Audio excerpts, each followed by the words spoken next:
Saya ke Patani. Saya bertemu dengan calon bagi pilihan raya Lembaga Takbir Sub-Daerah.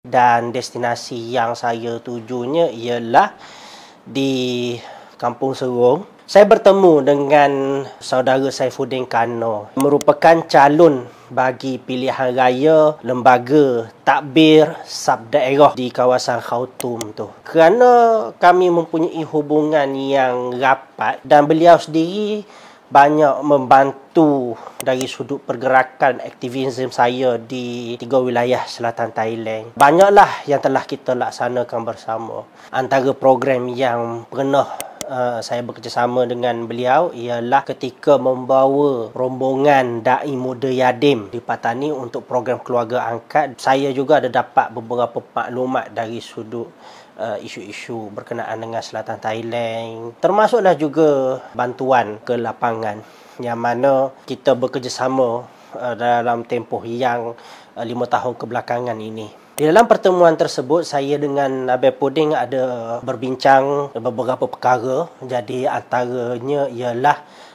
pelan kerjasama yang akan berlaku sekiranya beliau dipilih oleh pengundi di Sub-Daerah Khartoum seramai lebih daripada 13 ataupun 15,000 penduduk. Pilihan raya Lembaga Pentadbir Sub-Daerah. Maksudnya dia bukan majlis daerah tetapi majlis sub-daerah. Orang Thailand biasanya panggil benda tu sebagai Obota, Ongkan Burihan Suntambun. Dia seumpama pilihan raya PBT yang pernah berlangsung di Tanah Melayu ataupun Persatuan Malaysia pada suatu masa dahulu.